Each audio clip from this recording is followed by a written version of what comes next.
The wind was a blade, sharp and relentless, honing itself against the corners of the tiny line shack.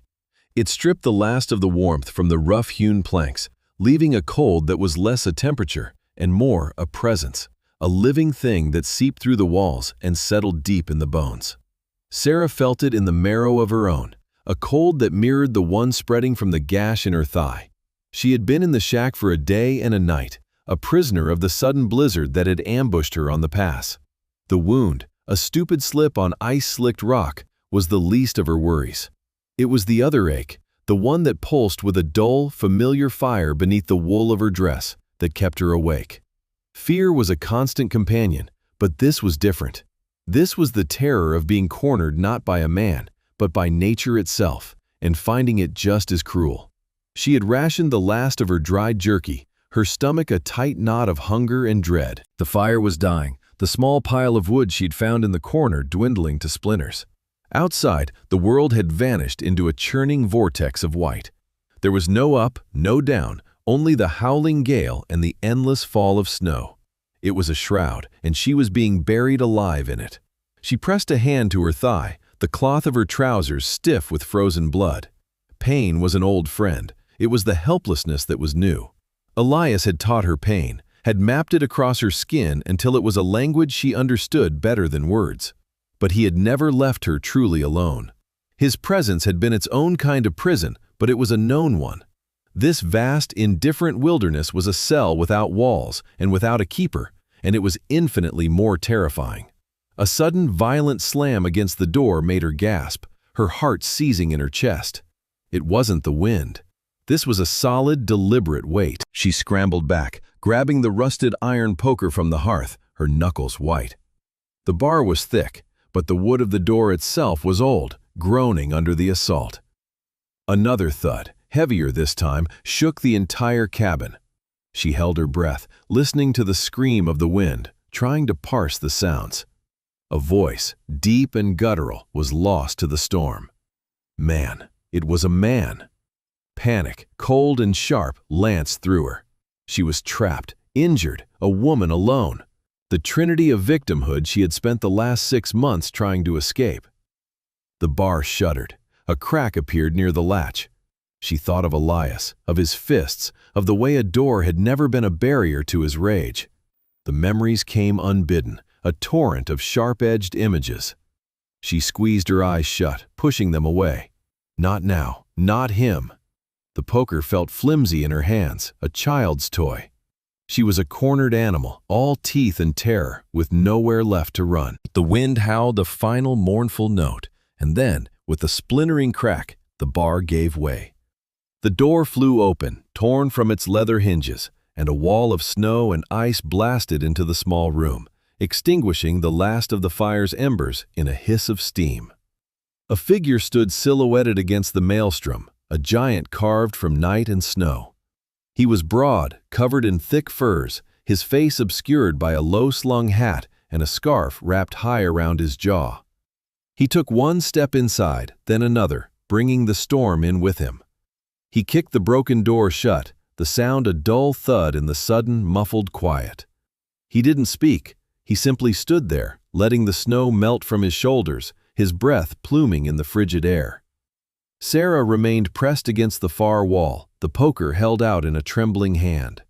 Her voice was a dry rasp. "Get out." The man slowly unwound the scarf from his face. It was weathered, tracked with lines etched by sun and cold, a beard dusted with ice. His eyes, dark and unreadable, moved over the room, taking in the dying hearth, her meager supplies, and finally, her. They rested on the poker, then on the dark stain on her trousers. He gave a slow, deliberate nod, not of agreement, but of acknowledgement. He unslung a heavy pack from his back and let it drop to the floor. Then he turned, his movements unhurried, and began to work on the broken door, using a length of rope from his pack to lash it back into its frame. He did not look at her again. He did not speak a single word. And in the suffocating silence of the shack, surrounded by the screaming wind, Sera felt a new kind of fear, one that had nothing to do with violence and everything to do with the complete, unnerving stillness of the stranger who had just become her keeper. The first night passed in a state of suspended dread. The man, who had still not offered a name, worked with a silent, unnerving efficiency. He had repaired the door as best he could, wedging his pack against it to block the worst of the drafts. He had produced a small axe from his belongings, and venturing out into the white blindness for a few minutes at a time, returned with limbs torn from the nearby pines. Soon, a proper fire was crackling in the hearth, a greedy, cheerful blaze that threw dancing shadows on the walls and pushed the biting cold into the corners. The warmth was a physical relief, a balm to her frozen limbs, but it did little to thaw the knot of ice in her gut. She watched him from her spot, the poker never leaving her side. He seemed oblivious to her scrutiny, or perhaps he simply did not care. He laid out his supplies on a rough blanket, a tin of coffee, a slab of bacon wrapped in oilcloth, a small bag of flour. The smell of the coffee brewing in a small pot he balanced on the stones of the hearth was agonizing. He moved with an economy of motion, no wasted gestures, his large hands surprisingly deft as he sliced the bacon and mixed a crude dough for bannock. When the food was ready, he divided it onto 2 tin plates. He set one on the floor near her, a careful distance away, then retreated to his own side of the fire to eat. He did not invite her to eat. He did not speak. He simply provided, an act as stark and impersonal as the landscape outside. Sera stared at the plate. Steam rose from the glistening bacon, the smell of salt and fat making her stomach clench. It was a test, she thought, a trap, a kindness offered with a hidden price. Elias had always been generous after the worst of his rages, his offerings of food or trinkets a down payment on her forgiveness, another link in the chain that bound her to him. She waited for the stranger to look at her, to make some demand, spoken or otherwise. But he only stared into the flames, his expression impassive, his focus entirely on his own meal. Her hunger was a feral thing, clawing at her insides. After a long, tense silence, her pride crumbled. She reached for the plate, her movements stiff and wary, and ate. The hot food was a shock to her system, a jolt of life that made her aware of just how close to the edge she had been. When she finished, she pushed the empty plate away. The man, Colt, she would eventually learn he was called, took it without a word, cleaned it with a handful of snow, and packed it away. The silence stretched, filled only by the crackle of the fire and the ceaseless moan of the wind. She had expected questions. "Who are you? What are you doing out here? How did you hurt yourself?" But none came. His disinterest was more unnerving than any interrogation. It made her feel invisible, unimportant, and, strangely, safe. He laid out his bedroll on the far side of the hearth, a clear and deliberate boundary. He turned his back to her, and within minutes, the steady rhythm of his breathing told her he was asleep. Sera did not sleep. She watched the flames, her body thrumming with a painful mixture of relief and suspicion. The wound in her thigh was a throbbing, insistent drumbeat, but it was the other place, high on her left shoulder blade, that burned with a deeper, more sinister heat. She had reopened it in the fall, the jagged rock tearing not just the skin but the scarred tissue beneath. She had kept it clean as best she could, but in the damp and the cold, infection had set in. A fever was coiling in her belly, a sickening warmth that had nothing to do with the fire. She could feel the heat of it against her palm, the skin tight and angry. She knew the signs. She knew how quickly the sickness could take hold, turning the blood to poison. And she knew, with a certainty that made her stomach clench, that she could not tend to it herself. Not this time. The wound was on her back, impossible to see, impossible to reach. To ask for help was to show him. To show him was to let him see the ruin Elias had made of her. And that, she thought, might be a fate worse than the fever. She closed her eyes, a single hot tear tracing a path through the grime on her cheek. The storm raged on, and inside the fragile shelter of the shack, a different kind of storm was gathering within her. By the second evening, the fever had taken root. It lived behind her eyes, making the firelight swim and distort. A tremor had started in her hands, a fine, uncontrollable shaking. She tried to hide by tucking them into her sleeves. The man, this silent stranger, noticed. She could feel his eyes on her when he thought she wasn't looking. He didn't comment, but he left the small canteen of water closer to her side and added another log to the fire, though the cabin was already thick with heat. His quiet observations felt like a judgment, a patient waiting for her to break. The pain in her shoulder had become a living thing, a hot, sharp-toothed creature gnawing at her flesh. Each breath was a trial, the simple movement of her lungs sending waves of fire across her back. She knew she was running out of time. The sickness had a familiar feel, the same creeping poison she'd endured twice before when Elias's carelessness had left her with wounds that festered. She had survived then only through luck and a stubborn refusal to die. But she had been younger, stronger. The wilderness had already stripped away so much of her reserves. She watched the man as he methodically cleaned his hunting knife, his movements precise and calm. There was a capability in his hands, a steadiness that spoke of a life spent dealing with realities, not wishes. He was her only chance. The thought was a bitter pill to swallow.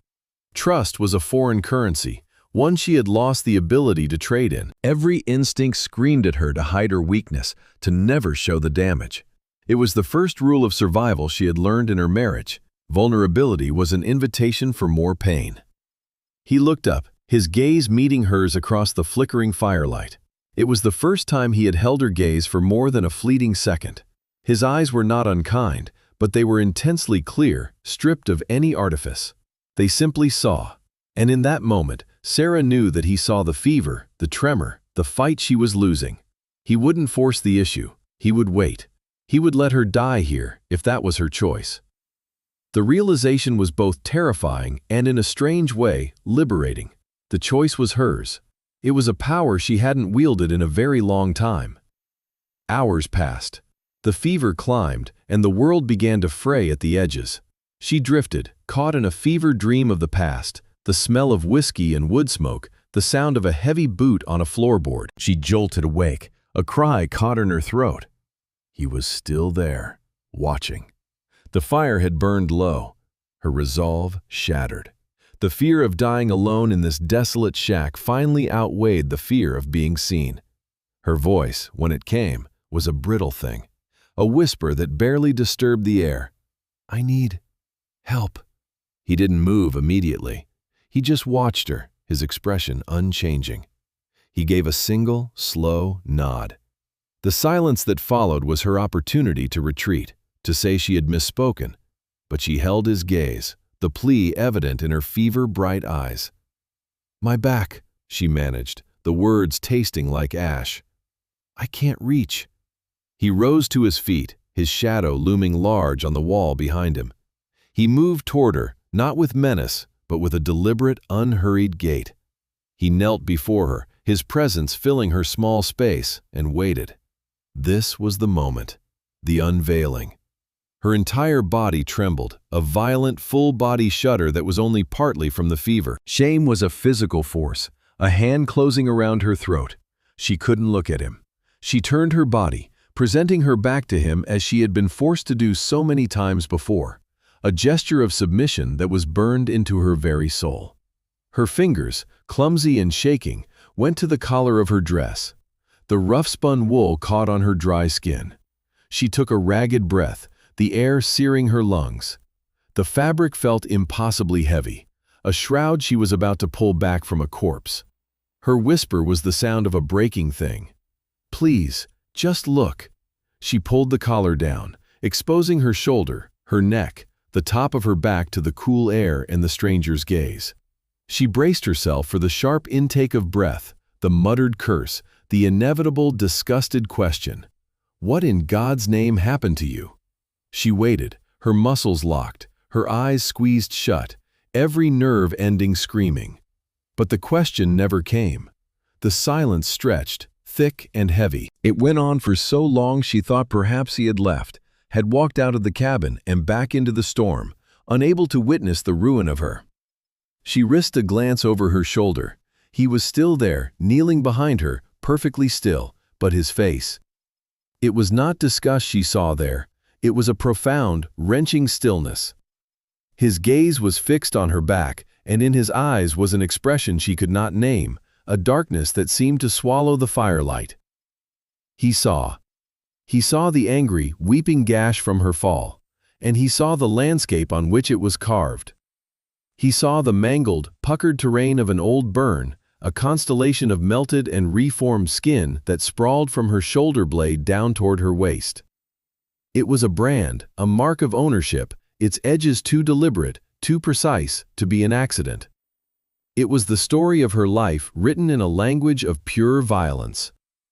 And in the face of it, the stranger who was her only hope had no words at all. For a long moment, the world seemed to stop. There was only the sound of the fire, the howl of the wind, and the frantic, panicked beat of her own heart. She waited for him to speak, to recoil, to do something. The silence was an entity in itself, a physical pressure against her exposed skin. She felt a phantom heat from the old wound, the memory of searing iron, the smell of her own burning flesh. She began to tremble again, the shame so acute it was a physical nausea. She had shown him the ugliest, most secret part of herself, and he had turned to stone. His stillness was a verdict. He had seen the mark of a damaged thing, and now he would cast her aside. She started to pull her collar back up, a desperate, fumbling motion to hide the evidence of her past. But then he moved. It was not a recoil, but a slow, deliberate unfolding. He rose and went to his pack, his back still to her. She watched him, her breath hitched in her throat. He rummaged inside, the sounds methodical and calm. He returned with a clean strip of linen, a small tin of dark salve, and the canteen of water. He knelt behind her again, his presence solid and unwavering. He said nothing. He simply uncorked the canteen, poured a little water onto the cloth, and with a touch so gentle it made her flinch, he began to clean the new wound. His fingers were careful, working around the edges of the fresh gash, avoiding the scarred tissue as much as possible. His touch was impersonal, the practiced ministration of a man accustomed to tending injuries, whether on livestock or himself. Yet, in its complete absence of judgment, it was the most profound act of tenderness she had ever known. She did not pull away. She remained frozen, her back to him, a storm of confusion and disbelief raging inside her. Every man she had ever known, from her father to her husband, had treated her body as a ledger, a thing to be marked, appraised, or condemned. Elias, especially, had been obsessed with the brand he'd given her, tracing its edges with a possessive finger, sometimes in supposed affection, more often as a reminder of his power. This stranger's hands were different. They were merely tools performing a task. They did not linger. They did not explore. They simply healed. When the wound was clean, he opened the tin of salve.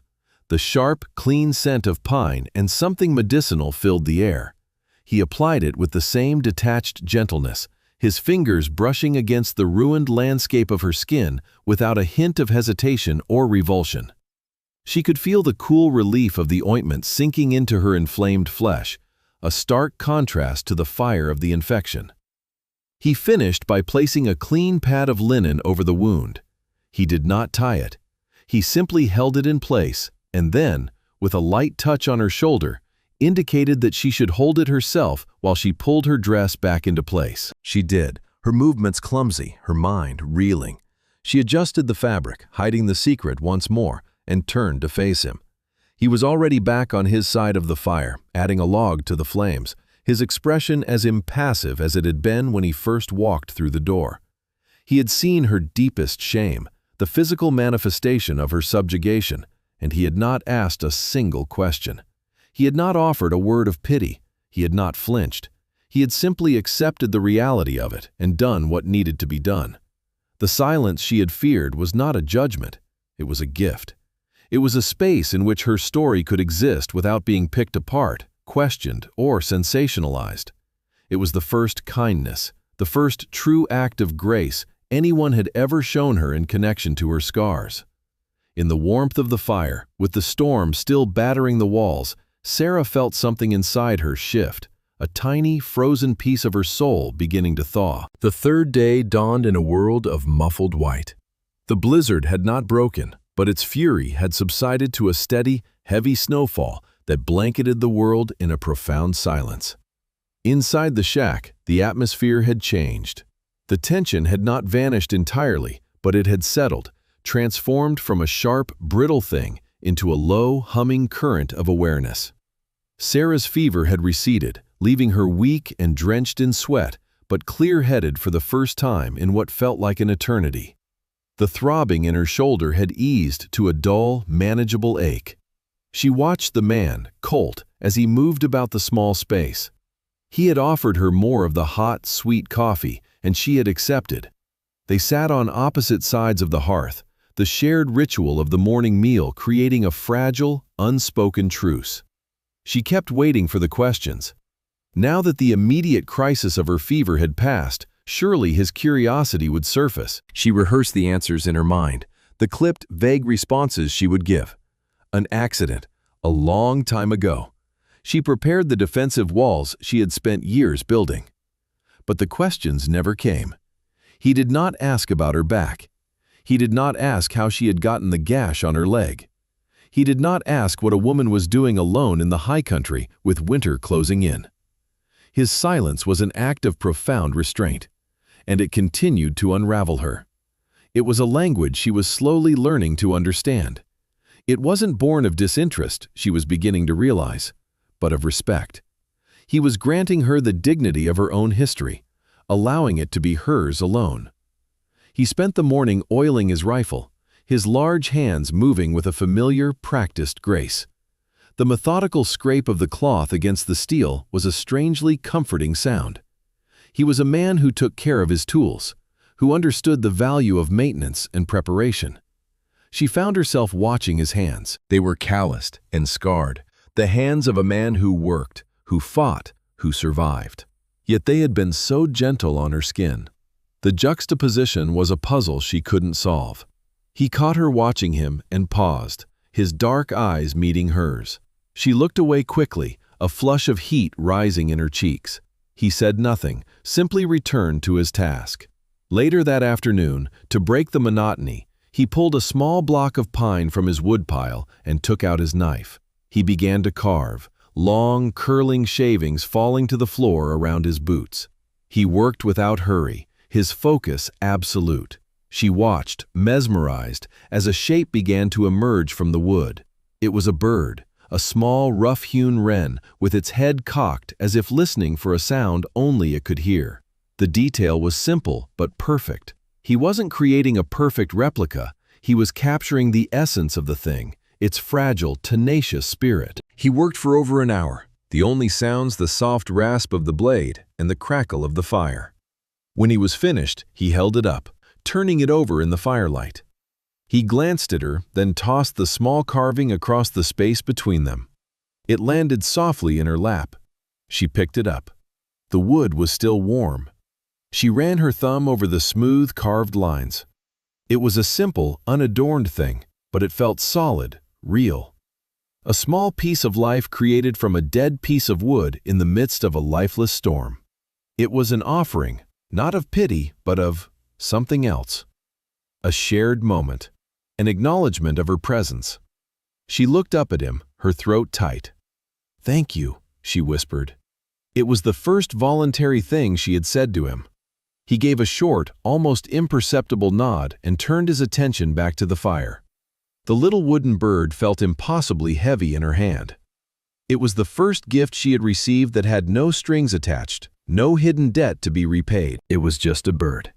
And in the oppressive silence of their confinement, it felt like a promise that flight was still possible. The hours bled into one another, measured by the logs added to the fire and the rhythm of the storm. The man's silence gave her thoughts room to breathe, and memories of Elias surfaced, not as terrifying flashes, but as quieter, sadder ghosts. She remembered his hands, so different from the ones that had carved the bird. Elias's hands were for breaking, for gripping, for holding her down. She remembered the night of the fire, the smell of spilled whiskey, the overturned lantern. It hadn't been a lantern. It had been the branding iron he used for his cattle, left in the hearth after a long day's work.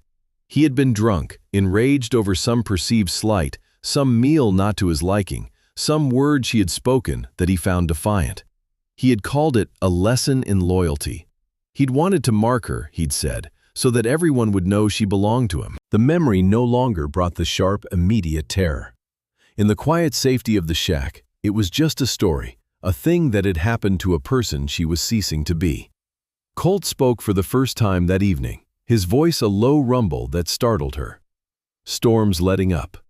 She looked at him, then listened. The relentless howl of the wind had indeed softened to a low moan. The oppressive weight of the blizzard was lifting. Soon they would be able to leave. The thought brought a surprising pang of something akin to regret.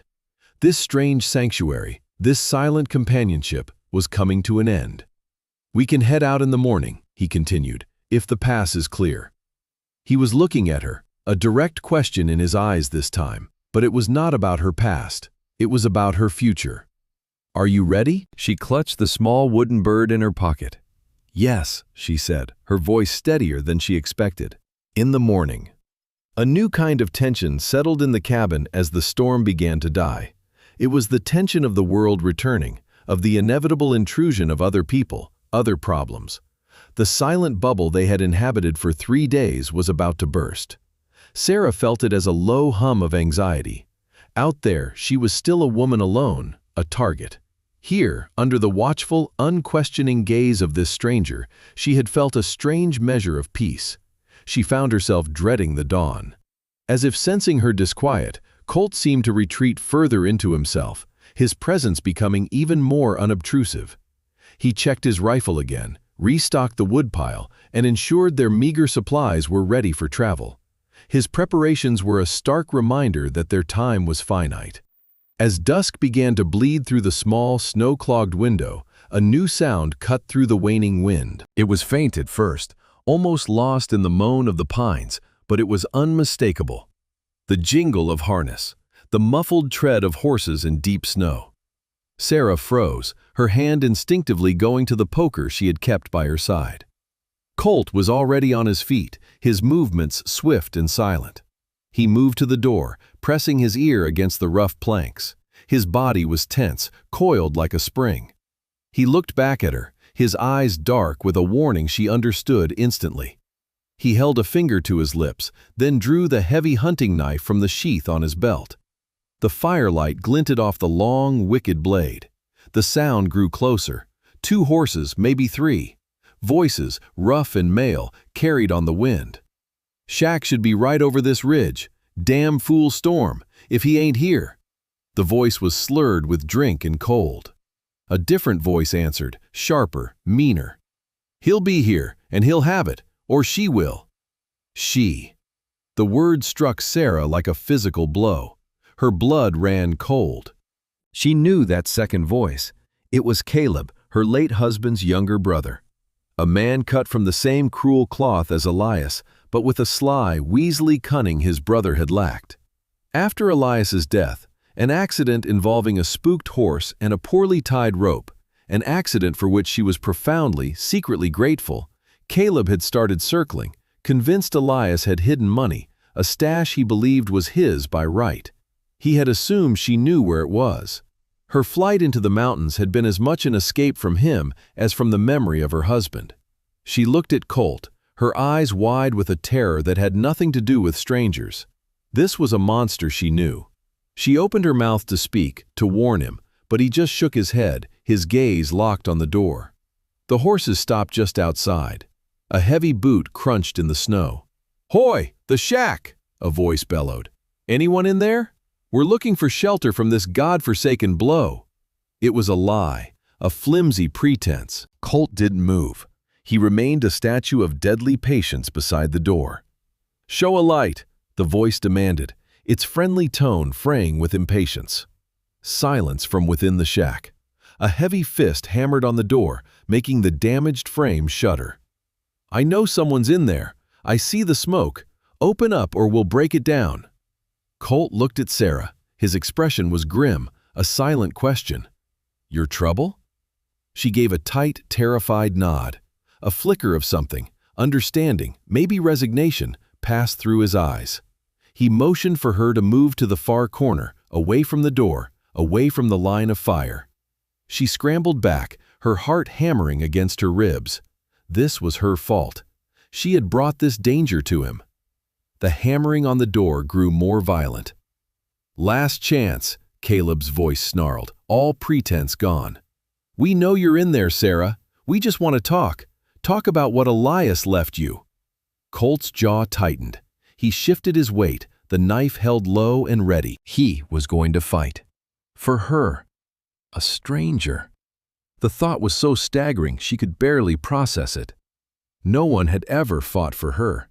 She had only ever been fought over, a prize to be claimed or a thing to be broken. With a final splintering crash, a heavy boot kicked through the planks near the latch. A hand reached through, fumbling for the rope that held it shut. The outside world, with all its familiar cruelty, was about to come pouring in. The moment the rope gave way, the door flew inward and Colt moved. He was not a brawler. He was a force of nature, as swift and silent as the predator he so often tracked. The first man through the door, a large, shambling figure reeking of cheap whiskey, met not a victim but a blur of motion. Colt didn't use the knife. He used the heavy pommel, a brutal, efficient strike to the man's temple. The man crumpled without a sound. A sack of wet grain dropped on the floor. Before the second man, Caleb, could even register what had happened, Colt had him by the front of his coat, slamming him back against the doorframe. The knife was suddenly at Caleb's throat, the point dimpling the skin. "Leave," Colt said. The word was not a shout. It was a low, flat command, more chilling than any threat. It was the voice of a man who had passed judgment and was now merely stating the sentence. Caleb's eyes, wide and terrified, darted past Colt to Sera, huddled in the corner. His face twisted into a sneer of disbelief and rage. You whore! Found yourself another man already, have you? Hiding behind him?" The words were meant to wound, to diminish her, the same verbal poison Elias had used for years. But something inside Sera, something that had been dormant for a decade, snapped. The fear was still there, a cold sickness in her stomach, but for the first time it was accompanied by a white-hot surge of anger. She was not Elias's property. She was not Caleb's prey. She was not a prize to be fought over in a filthy shack. She got to her feet, her legs shaking but holding. "There's nothing for you here, Caleb," she said, her voice surprisingly strong, cutting through the tense silence. "There never was. Elias wasted everything he had on drink and cards. You know that." Caleb's eyes narrowed. "He told me about the lockbox. He told me." "He lied," Sera said, the truth giving her a strange, unshakable calm. "He lied about everything. Now get out. Get out and don't you ever follow me again." Her defiance seemed to stun him more than Colt's violence. He stared at her, this woman he had always seen as a meek, broken creature, now standing tall in the firelight, meeting his gaze without flinching. For a moment, he seemed to see not just her, but the man holding a knife to his throat and the unconscious form of his companion on the floor. He saw a fight he could not win. Colt pressed the knife a fraction of an inch deeper. A thin line of blood welled on Caleb's skin. "You heard her," Colt said, his voice dropping even lower. "Get your friend and ride. Don't look back." He shoved Caleb away from the door, toward the groaning man on the floor. Caleb stumbled, his bravado utterly gone. He hauled his companion up, half dragging him out into the snow and the darkness. "This ain't over," he spat back, but the threat was hollow, the words of a coward in retreat. Colt watched them go, standing in the open doorway as they clumsily mounted their horses and disappeared into the trees. He stood there for a long time, a dark silhouette against the snow-lit night, until the sound of their horses had faded completely. Then he quietly closed the door, refastening the rope. He turned back to the room, his eyes finding Sera. The air was thick with the aftermath of violence, the scent of fear and adrenaline.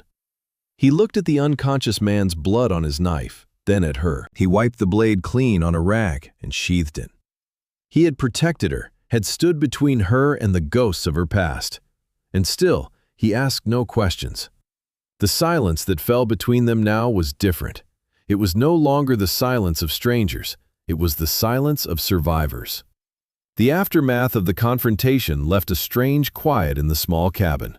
The physical threat was gone, but its echo remained, charging the air with unspoken things. Colt methodically cleaned the small smear of blood the first man had left on the floorboards, his actions erasing the last trace of the intrusion. Sera sank back onto her pallet of furs, her body trembling with reaction.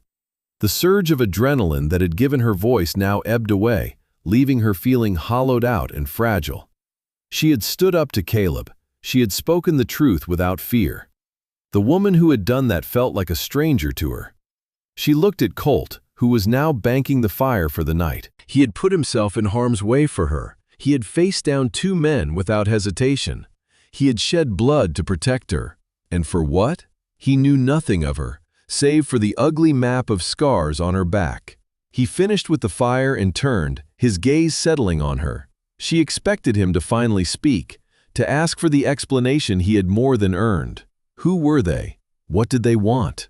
The story was perched on the tip of her tongue, ready to spill out, a torrent of abuse, fear, and desperation. She owed him that much. But he simply looked at her, a long, steady appraisal, and then gave a slow nod, as if confirming something to himself. He went to his pack and pulled out a small flask. He uncorked it and held it out to her. "For the nerves," he said. His voice was quiet, devoid of pity or curiosity. It was just a statement of fact. She took the flask, her fingers brushing his. His skin was rough, calloused, but warm. She took a small sip. The whiskey was raw and fiery, burning a path down her throat and into her stomach, chasing away some of the lingering chill. She handed it back to him. "Thank you," she said, the words feeling small and inadequate. He took a drink himself, then put the flask away. He settled back on his side of the hearth, resuming the comfortable distance he had maintained from the beginning. The boundary was still there, but it felt different now. It was no longer about caution. It felt like a form of respect, a quiet acknowledgement that even after all that had happened, her space was still her own. They sat in silence for a long time. The only sounds were the settling of the logs in the fire and the soft whisper of the wind, its fury now spent. The story of Elias and Caleb, of the brand and the lockbox, remained unspoken between them. And Sera began to understand that it didn't need to be said. He had seen the proof of her husband's cruelty etched onto her skin. He had seen its living legacy arrive at their door. He didn't need the words. He had pieced together the story from its brutal evidence. His silence was not an absence of knowledge. It was an acceptance of it. He was not ignoring her past. He was allowing her to leave it behind. A profound sense of peace began to settle over her, a quiet she hadn't felt in years. The shack no longer felt like a prison, but a sanctuary. The storm had not been a trap, but a crucible. It had cornered her, broken her down, and forced her to confront the 2 things she feared most, her own weakness and the judgment of a stranger. In doing so, it had shown her a strength she never knew she possessed, and a kindness she never believed was possible. She looked at the man across the fire, this stoic, silent figure who had become her unlikely guardian. He was carving again, another small piece of wood, his knife moving with the same steady, patient rhythm. He was not looking at her, but she felt his awareness of her as a palpable presence. For the first time, it was not threatening, it was comforting. She drew her blanket tighter, the warmth of the fire and the whiskey spreading through her. Her body was weak, but her spirit, for the first time in a very long time, felt whole. She closed her eyes, and for the first time since entering the shack, she slept a deep, dreamless sleep. The world was born anew in the morning. Sera woke to a profound silence, the kind that only follows a great storm. The light filtering through the small window was a brilliant, blinding white, the reflection of a sun she hadn't seen in days. The air in the cabin was cold, the fire having burned down to glowing embers. Colt was already awake, standing in the open doorway, looking out at the transformed landscape. She rose, her movements stiff but no longer pained, and went to stand beside him. The sight stole her breath. Everything was covered in a thick, pristine blanket of snow. The trees were heavy with it, their branches bowed into graceful, white arches. The sky was a sharp, cloudless blue. The world, which had been a churning vortex of gray and white, was now still, clean, and dazzlingly bright. It was a world wiped clean, a blank page waiting for a new story. Colt turned his head to look at her. "Pass should be clear by midday," he said. "Snow's deep, but the wind has stopped." His practical words grounded her. Their time here was over. He had already packed his meager belongings, his bedroll tied neatly, his supplies consolidated. He had left out a small portion of bacon and the last of the coffee for her. She ate and drank, the simple meal a final act of their shared survival. As she packed her own small bag, her fingers closed around the little wooden wren in her pocket. She pulled it out, its form a familiar comfort in her palm. He saw her looking at it, but said nothing. The silence between them was easy now, comfortable. It was a shared space, built over 3 days of hardship and unspoken understanding. When they were ready, he gestured to the world outside. "Which way are you headed?" he asked. It was the first direct question he had asked about her plans. She hesitated.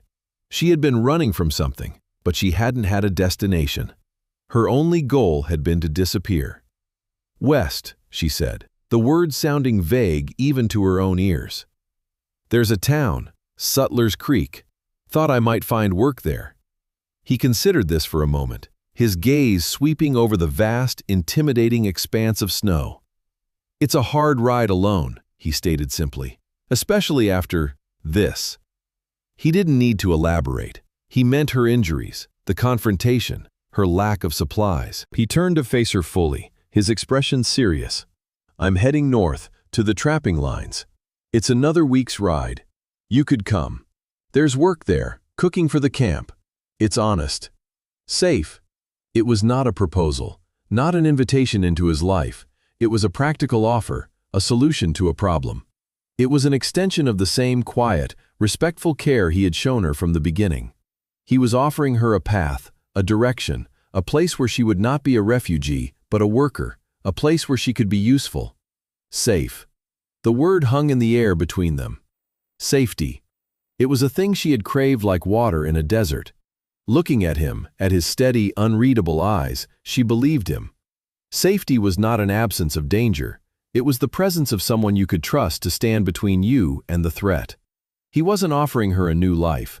He was offering her a chance to build one for herself. She looked out at the two paths before her, west toward a town where she knew no one and would be just as vulnerable as before, or north with him toward an unknown future, but one that began with a foundation of trust and respect. She looked down at the wooden bird in her hand, its head cocked, listening. She had spent so long being a caged thing, she had almost forgotten she had wings. The choice, for the first time, was truly her own. A small smile touched her lips, the first genuine smile she had felt in years. It felt foreign, a stretching of unused muscles. "North," she said, her voice clear and firm. "North sounds good." He held her gaze for a moment longer, and then a slow nod was his only reply. He turned and began to prepare his horse, and Sera knew, with a certainty that settled deep in her soul, that she was no longer running from the past. She was finally walking toward a future.